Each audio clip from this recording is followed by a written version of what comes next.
आज new chapter start करने से पहले मैं आपको एक स्टोरी बताती हूँ। ये मैं उस टाइम की बात कर रही हूँ जब किंग अपने किंगडम को खुद संभालते थे और ऐसे ही एक किंग को इंडोर गेम्स खेलने का बहुत ही शौक था। तो एक बार उन्होंने अनाउंस किया कि जो भी एक इंटरेस्टिंग और चैलेंजिंग गेम ढूंढ के लाएंगे उनको रिवॉर्ड दिया जाएगा और वो भी जो वो मांगे। तो फिर अलग अलग लोग आए, अलग अलग गेम्स लेके आए, बट किंग को कोई भी गेम पसंद ही नहीं आई। फिर एक आदमी आया जो एक बहुत ही इंटरेस्टिंग गेम लेके आया और पता है वो गेम कौन सी थी? वो गेम का नाम था चेस। फिर वो आदमी ने चेस के रूल्स दिखाए और वो दोनों एक दूसरे के साथ चेस खेलने लगे।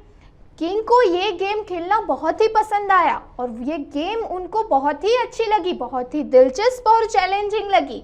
तो उन्होंने खुश होके ये आदमी को कहा कि बोलो तुम्हें क्या चाहिए। तो वो आदमी ने पता है क्या कहा? वो आदमी बहुत ही इंटेलिजेंट और स्मार्ट था। उसने पता है क्या मांगा? उसने कहा कि ये जो चेस बोर्ड है उस पे टोटल 64 स्क्वायर्स है।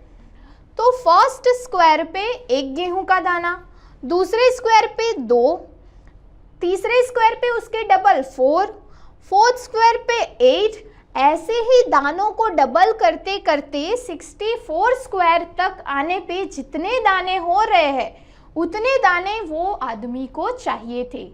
तो किंग ने कहा ये तो आसान है, मुझे मंजूर है।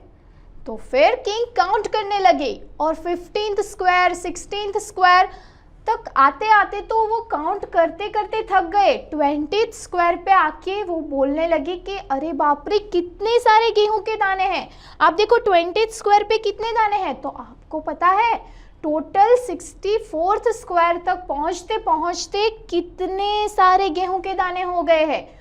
और इतने लॉन्ग नंबर को काउंट करना, उसको इंट्रोड्यूस करना कुछ ज़्यादा ही डिफ़िकल्ट और लेंथी नहीं हो जाएगा?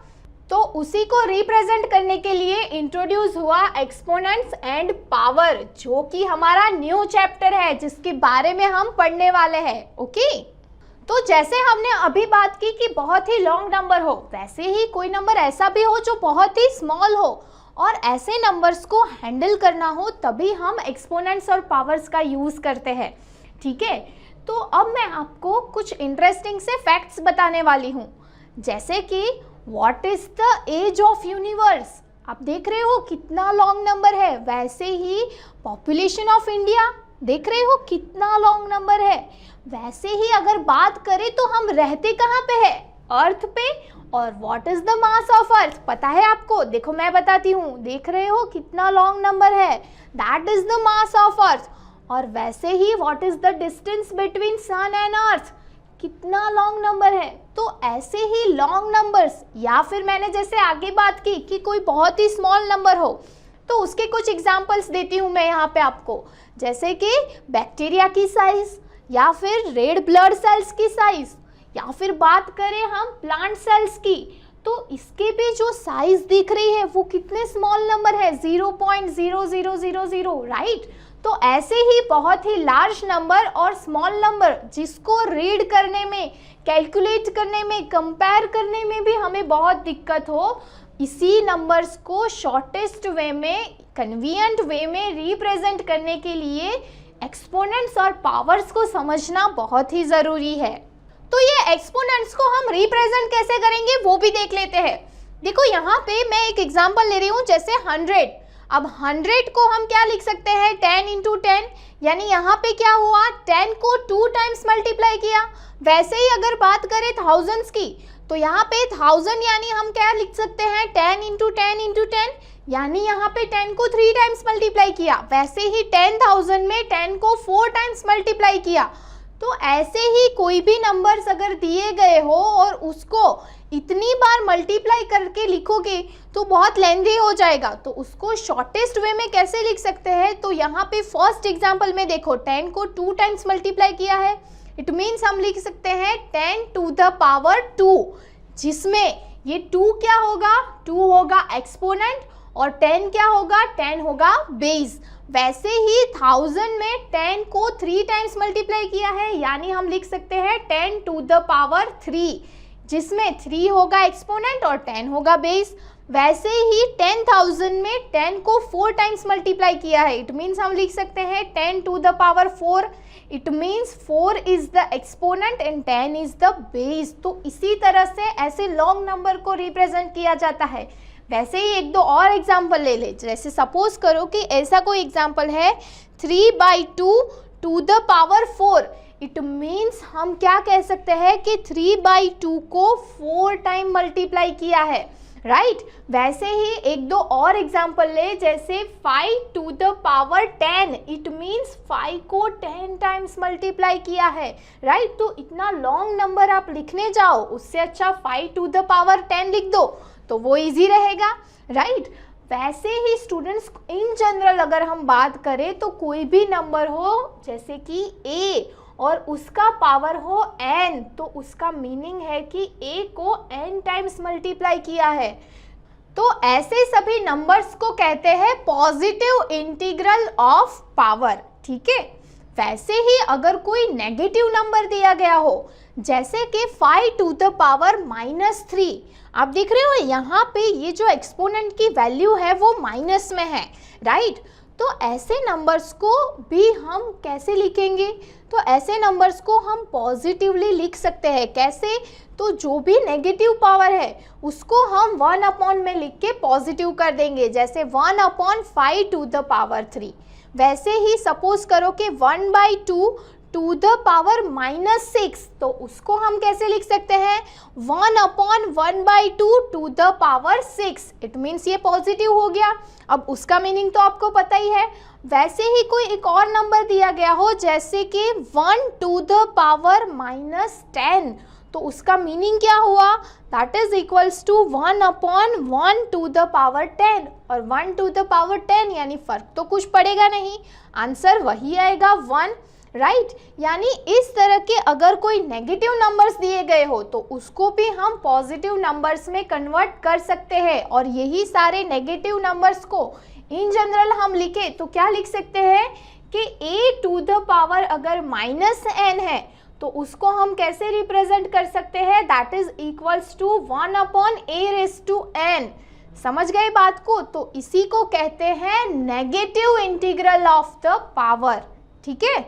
तो इसी के साथ थोड़ा आगे बढ़ते हैं और अब हम देखने वाले हैं डिफरेंट लॉज ऑफ एक्सपोनेंट्स, जिसका यूज करके हम कुछ क्वेश्चन सॉल्व करेंगे, कुछ एग्जांपल सॉल्व करेंगे, ठीक है। तो चलो देखते हैं लॉज ऑफ एक्सपोनेंट्स। तो स्टूडेंट्स हमने एक्सपोनेंट के बारे में पढ़ लिया, अब उसी एक्सपोनेंट के रिलेटेड स्टूडेंट्स कुछ लॉज भी है एक्सपोनेंट के, वो हम अच्छे से समझ लेते हैं ताकि हम जब एग्जाम्पल सॉल्व करें तो वो लॉज हमें यूजफुल हो सके, ठीक है। हमें वहां पे वही लॉज का यूज करना है स्टूडेंट। तो चलो फर्स्ट लॉ समझते हैं हम। मैं यहाँ पे एक एग्जांपल ले रही हूँ। क्या है वो एग्जांपल? सपोज यहाँ पे 2⁻³ इंटू 2⁻5 दिया गया है स्टूडेंट्स, ठीक है। तो इसको मैं कैसे लिख सकती हूँ? इसका मीनिंग क्या होता है स्टूडेंट्स कि मुझे यहाँ पे 2⁻³ मीन्स 2 को 3 टाइम्स लिखना है, तो मैं यहाँ पे लिख देती हूँ, चलो 2 इंटू 2 इंटू 2, ठीक है। और 2⁻5 का मीनिंग क्या है? मुझे 2 को कितना टाइम्स लिखना है? 5 टाइम्स लिखनी है, तो 2 को मैं 5 टाइम्स लिख देती हूँ, 2, 3, 4 एंड 5, राइट। अब स्टूडेंट्स अगर इसको हम सॉल्व करें तो आपको क्या लग रहा है? ये देखो 2 3 टाइम्स है और यहाँ पे 2 5 टाइम्स है, तो टोटल क्या हुआ स्टूडेंट? 2 8 टाइम्स हो गया, राइट। तो उसको हम कैसे लिख सकते हैं? 2⁻8 लिख सकते हैं, राइट। तो स्टूडेंट्स यहाँ पे क्या हो रहा है? देखो बेस जब सेम हो रहे हैं तो स्टूडेंट्स यहाँ पे उसका पावर दिख रहा है आपको, ठीक है। वो दोनों का जब बीच में मल्टीप्लीकेशन हो तो यहाँ पे एडिशन हो रहा है।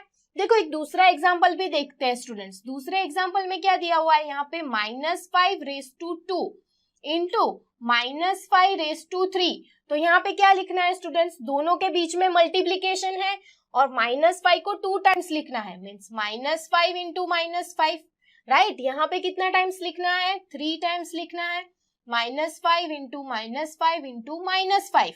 तो स्टूडेंट्स क्या हो रहा है? ये टोटल कितने टाइम लग रहा है आपको? टोटल यहाँ पे 5 टाइम्स लग रहे हैं, राइट। तो यहाँ पे क्या आएगा? -5⁻5, राइट, -5⁵5।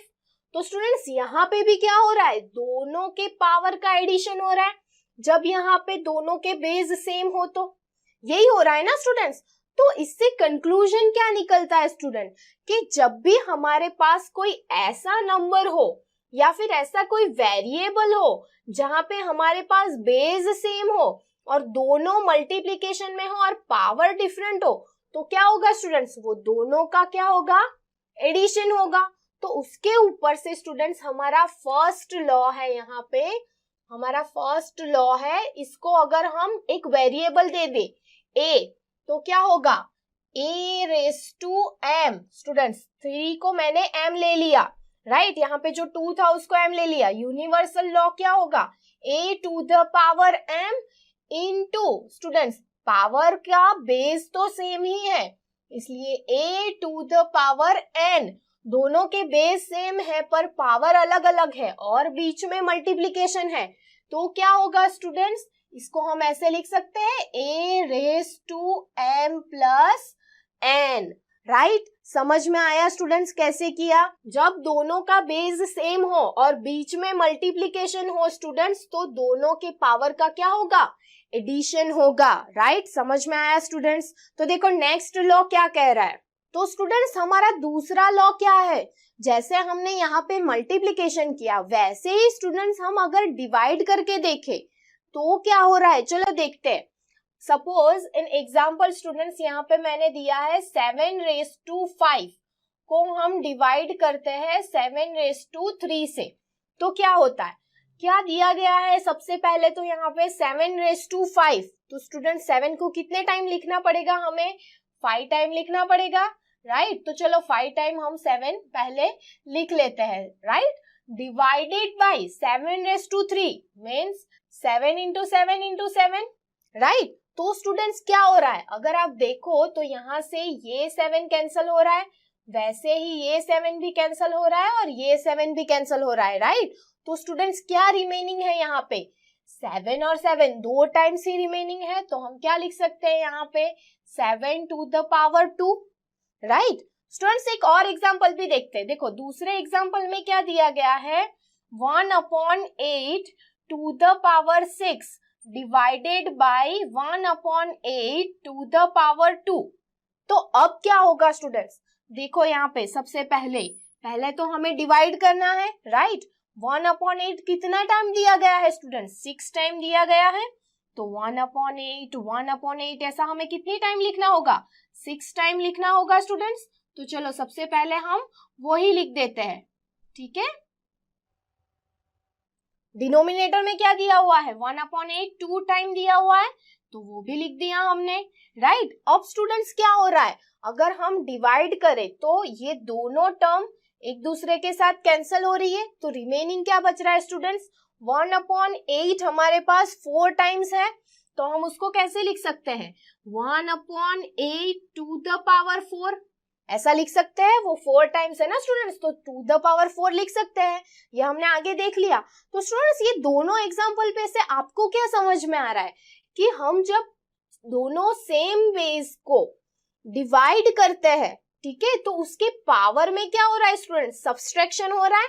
यहाँ पे देखो 5 और 3 था तो यहाँ पे 2 हो गया, यहाँ पे 6 और 2 था तो यहाँ पे 4 हो गया, राइट। तो स्टूडेंट्स इस पे से हम क्या लिख सकते हैं, इस पे से हम लिख सकते हैं स्टूडेंट्स यहाँ पे कि दोनों का बेस अगर सेम हो, ठीक है, यहाँ पे a⁻m डिवाइडेड बाय a⁻n होगा, तो हम क्या लिख सकते हैं, दोनों का बेस सेम हो और बीच में डिवाइड हो, तो दोनों के पावर का क्या हो रहा है स्टूडेंट्स, सब्सट्रैक्शन हो रहा है, तो m - n होगा।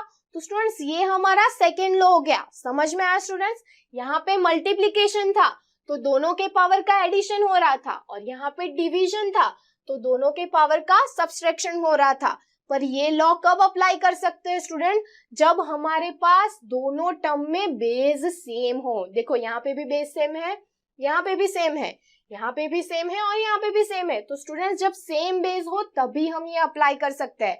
समझ में आया? तो स्टूडेंट्स, अगर ड्रोन स्टडी के ये वीडियोस आपको अच्छे लग रहे हैं तो आप प्लीज इनको लाइक करें, सब्सक्राइब करें, कमेंट्स लिखें स्टूडेंट्स, अपने थॉट्स बताएं, हमारे साथ शेयर करें कि आप और क्या चाहते हैं। और इतना ही नहीं स्टूडेंट्स, सबसे इंपॉर्टेंट नीचे शेयर बटन पे क्लिक करें और अपने दोस्तों के साथ इन वीडियोस को व्हाट्सएप और फेसबुक पे शेयर करें स्टूडेंट्स, ताकि वो भी इन वीडियोस का फायदा उठा सकें स्टूडेंट्स, राइट।